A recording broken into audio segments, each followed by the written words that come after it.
তো আমরা কোশ্চেনটা পড়ছি তো first question gender equality offers a sizeable economic opportunity for any country. India, however, has lagging behind in taking advantage of this economic opportunity. Discuss. So, here, gender equality first possesses multiple benefits of a society, such as gender role in women in politics, gender safety of women in women and women's rights, okay, gender greater economic growth. But India is lagging in this respect, particularly the economic opportunity it can present reasons. Okay, so low female workforce participation is at around 27% due to a patriarchal attitudes and women seen as fit only for housework. Women being pulled from workforce after marriage, lack of maternity benefits, okay, feminization of agriculture means the women can't find better paying or non-farm jobs, lack of higher education and for women, lack of higher education for women, and lack of market-oriented skills, wage gap, women facing issues at work like glass selling, okay, lack of pay parity.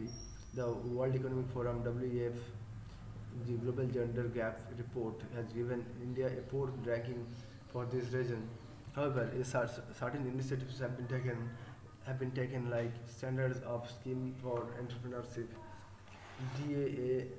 NRLM, to organize women into sustainable health goal and promote financial inclusion. Material Maternity Benefits Act.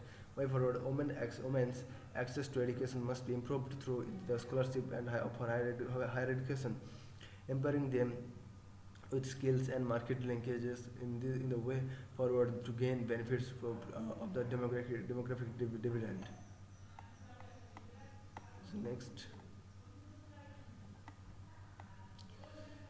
malnutrition refers to deficiencies, excesses. This is an imbalance or in persons in intake of calories and nutrients. The recent findings of even state of food security, the nutrition of NFHS paint a stark picture of India's position, which is worse than Bangladesh, Afghanistan, and Mozambique in this regard. It is a threat to the demographic dividend, will affect the economy negatively and accentuate the poverty malnutrition spiral. The reasons for the present conditions despite the increase in per capita income levels are hidden hunger, which result from consumption of food which is not rich in necessary nutrients, in absence of land rights, and with modernization of food habits, dependence of tribals on forest and various nutrients packed food has reduced. Poor level of sanitation, okay, reduces the ability of microbial of small intensive absorb nutrients despite adequate consumption. Despite rise in per capita income, the income distributed inadequate for many or to be able to buy sufficient food. The government has come up with the several schemes to counter this phenomena. Mid-day meal scheme means to to feed school-going children. The schemes is ill monitored, and several times the food being served has been found to be on questionable quality. There is a proposal of roping of parents and improve the implementation. Okay, Sabla it aims to improve nutrition and health status of adolescent girl and has been found to benefit nearly 100 lakhs girls per annum in 2015. Nut- uh, Nutri-Farms Nutri-Farm scheme to promote cultivation of biofortified food crops and enriched with critical micronutrients like iron-rich bajra, protein-rich maize, etc.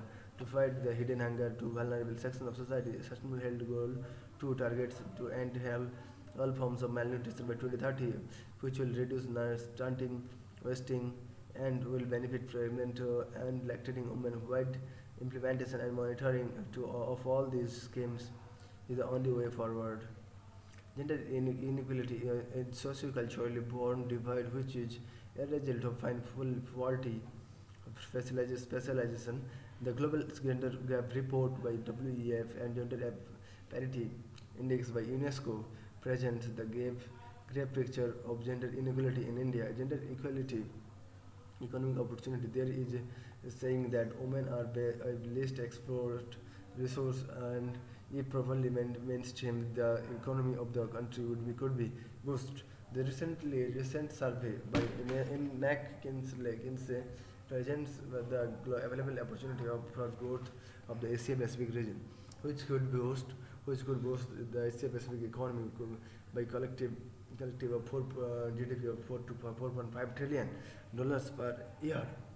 Sorry, and it in the year of digital revolution, which is a double-edged sword. If women are not mainstreamed, it would lead to further marginalized of them. Gender equality and economic access, economic progress. The notion of working women affects child progress could be removed, and the necessary responsibility of child care is shared. More participation of the women in the labor force leads to economic growth. Okay, so stereotypes of menstruating women would be removed in egalitarian society there by promoting inclusive growth, definition of poverty.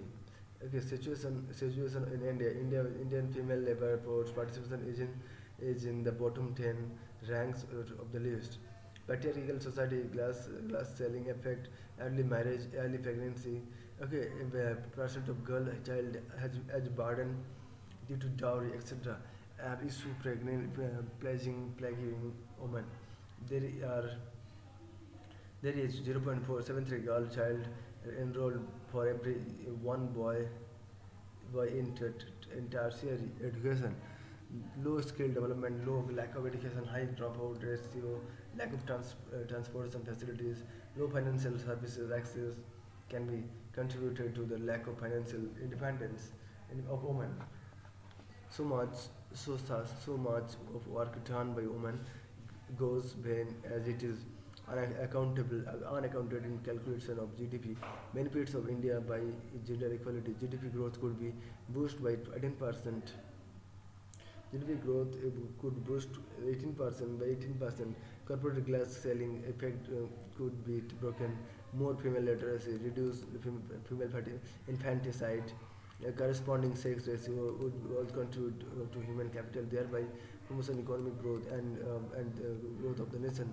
Steps taken: Stand Up India schemes to promote entrepreneurship among women, industry प्रकल्प, Sukanya Samriddhi Yojana to promote female growth. Way forward: mandatory inclusion of women as directors, as per recommendation of Uday Kotak Committee on Corporate Governance. Training of women in STEM fields. More regional collaboration among the countries to promote gender equalities. Role models of women to be made as brand ambassadors to reinforce spirit of inspire girls education. So thank you. Next we discuss another. So thank you.